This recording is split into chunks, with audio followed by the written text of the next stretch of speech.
आज निज़ाम अदल को जंजीरों में जकड़ के रखा हुआ है। आज तमाम इदारों को यरगमाल करके रखा हुआ है। आज 25 करोड़ अवाम जो है पाकिस्तान की, उनको यरगमाल और गिरवी रखा हुआ है।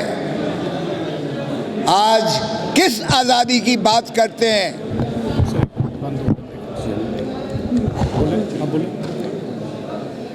कायदे आज़म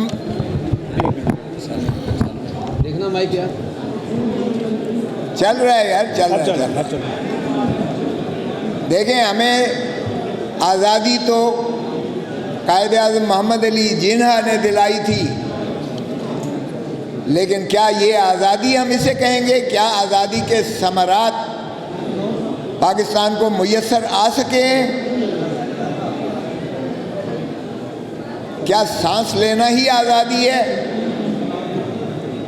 पहले मार्शल लॉ से लेकर 35 साल तो वैसे हमारा मुल्क जो है वो मार्शल लॉ की नरगे में रहा, और जो सिविलियन मिली भी कुछ अरसे के लिए, तो वो भी हमने देख लिया कि कितनी आज़ादी इस मुल्क को मुयस्सर आ सकी और कितनी आज़ादी अवाम को मुयस्सर आ सकी।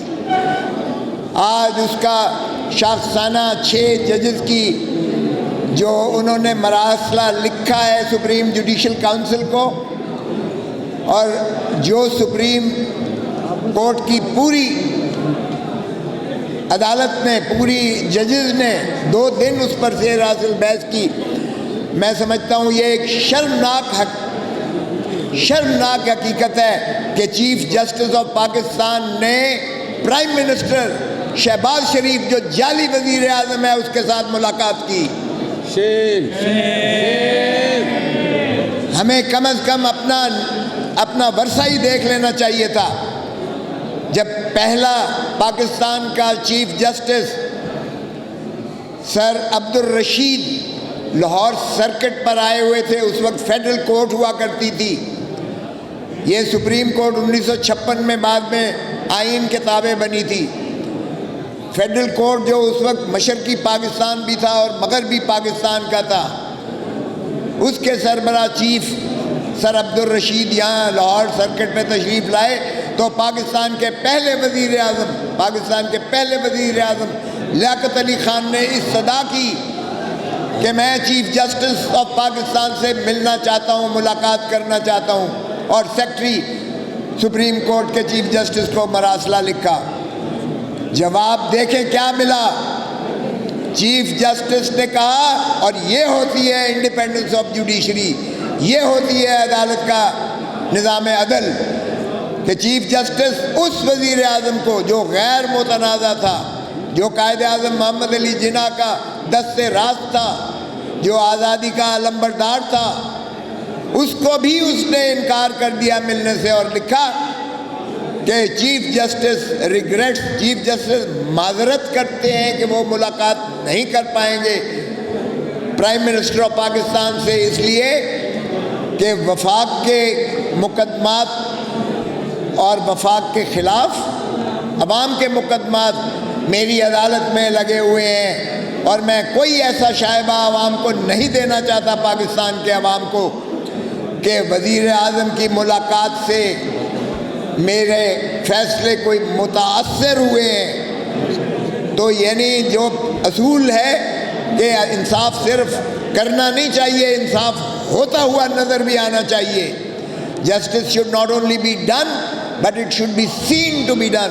तो उन्होंने कहा कि ये मैं शायबा भी नहीं देना चाहता, और इनकार कर दिया मुलाकात करने से। और तुम कैसे चीफ जस्टिस हो काजी फायज ईसा कि जिसके खिलाफ शिकायत कर रहे हैं 6 जजेस शिकायत कर रहे हैं एग्जीक्यूटिव के खिलाफ कि एग्जीक्यूटिव और एस्टैब्लिशमेंट वो अदालती मामलात में मुखिल हो रही है, मुदाखलत कर रही है। और जजेस ने लिखा उसमें कि हमारे तो बेडरूम में भी इन्होंने वीडियो और ऑडियो कैमरे लगाए हुए हैं। और एक जज साहब का ब्रादर निस्बती को उठाकर ले गए और बिजली के करंट लगाए गए। एक सिटिंग सीनियर प्यूनी जज के ब्रादर निस्बती को और उसके बच्चों को भी लेकर गए। इससे ज़्यादा हरासा क्या किया जा सकता है। और फिर जिस सेशन जज के घर पे इन्होंने पेट्रोल बम फेंका, उसकी शिकायत जब की गई और चीफ जस्टिस के पास आई, बजाय इसके कि उनके खिलाफ कार्रवाई करते जिन्होंने उसके खिलाफ ये हरकत की, उससे उल्टा उसे जो है OST बना दिया उस सेशन जज को, और फिर उसे रिपैट्रिएट कर दिया पंजाब में, क्योंकि वो डेपुटेशन पे आया हुआ था। तो ये है निज़ाम अदल जिसे जकड़ कर जंजीरों में बांधा हुआ है। और ये सिर्फ इस्लामाबाद की हाई कोर्ट तक नहीं है मफकूद, ये सारी अदालतों में मैं समझता हूँ पाकिस्तान के। हाई कोर्ट लाहौर में भी ऐसे ही है, हाई कोर्ट पेशावर में, हाई कोर्ट बलूचिस्तान में, हाई कोर्ट सिंध में, उनके भी यहाँ ऐसे ही नरगा किया गया है, तंग किया गया है। तो क्या ऐसे है निज़ाम अदल? आप इसको कहेंगे कि निज़ाम अदल आज़ाद है? और यही जब हम कहते थे कि ये जो है एक मखसूस जमात और एक मखसूस जमात के सरबराह और उनके कायदीन को मनपसंद फैसले लिए जा रहे हैं, बुलडोज किए जा रहे हैं और अदालतें आज़ाद नहीं हैं, तो ये साबित कर दिया उन 6 जजेस ने ये मरासला लिख कर। और शौकत सिद्दीकी के केस में जब सुप्रीम कोर्ट ने ये फैसला किया कि जो DGISI उस वक्त और इस्टेब्लिशमेंट अपनी मर्जी की बेंचेस बनवाती थी और मर्जी के जो है फैसले लिखवाती थी और करवाते थे, और जब शौकत सिद्दीकी ने इनकार किया तो हमने उनके खिलाफ तो कोई कार्रवाई न की, लेकिन सुप्रीम जुडिशल काउंसिल ने शौकत सिद्दीकी को ही फारिग कर दिया। कैमरा रुक रहा है। और फिर आप देखें कि सुप्रीम कोर्ट ने उसको न सिर्फ कहा ये बदनीयती पर मबनी थी, ये जो सुप्रीम जुडिशल काउंसिल का फैसला था, बल्कि उन्होंने लिखा कोरम नॉन जुडिस है और उसको जो है बहाल किया, लेकिन जाहिर है वो रिटायर हो चुका था। और यही देखें, ये यहाँ से नहीं होता। भुट्टो के केस में 45 साल के बाद आके कहते हैं कि ये फैसला हमने गलत किया था, ये मिस ट्रायल था, ये ड्यू प्रोसेस ऑफ लॉ को फॉलो नहीं किया गया। अरे भाई, उसको फांसी दे के लहद में उतार के फिर कहते हो हमसे गलती हो गई।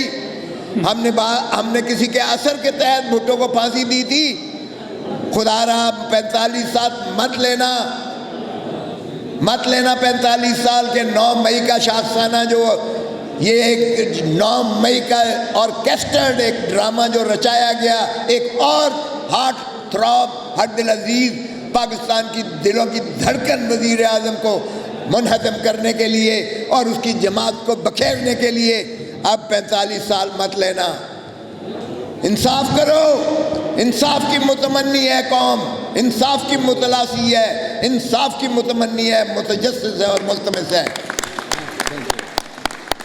और आपका क्या ख्याल है कि ये जो लॉलीपॉप दिया है वजीर आज़म ने, शर्म आनी चाहिए। पहले लिखते हैं कि ये नामुनासिब था जो 6 जजों ने ये मरासला लिखा है, यानी फैसला हुकूमत ने पहले ही दे दिया कि ये गलत लिखा गया है, यानी 6 जजेस को उल्टा इन्होंने कटहरे में खड़ा किया है। और फिर एक रिटायर्ड जज, सुप्रीम कोर्ट के चीफ जस्टिस रिटायर्ड को सोल कमीशन बना दिया है। आप सब वकील हैं, जब एक जज फैसला करता है तो सुप्रीम कोर्ट के 2 जज सुन सकते हैं। जब 2 जज यहाँ फैसला करते हैं तो सुप्रीम कोर्ट के 3 जज सुनते हैं बैठकर, या 5 जज सुनते हैं। और यहाँ तो 6 जजेस कह रहे हैं हमें इंसाफ दो। वो 6 जजेस पर आप एक रिटायर्ड जज की कमीशन बना रहे हो। ओ भाई, एक जिंदा है, ये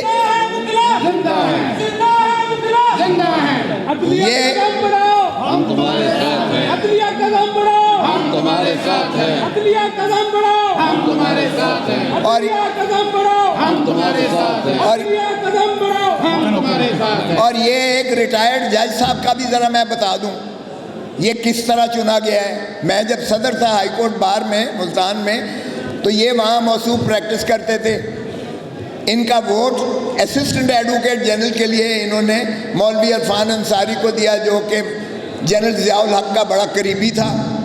उसके अफजाने में इन्हें असिस्टेंट एडवोकेट जनरल बनाया गया।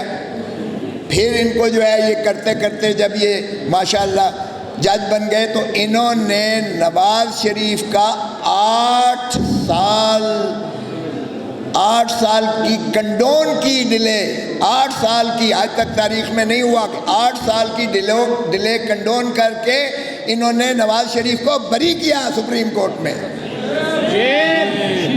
फिर सिर्फ बरी नहीं किया, शहबाज शरीफ की नाअहली को इन्होंने नजर सानी में रिव्यू में इन्होंने जो है रिस्टोर किया उसको और बहाल करके उसको वजीर आला यहाँ बनवाया।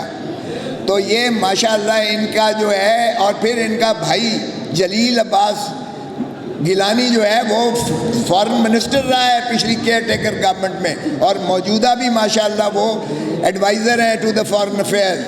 तो इनके ताल्लुकात शरीफ फैमिली के साथ जितने करीबी हैं, आपकी सोच है।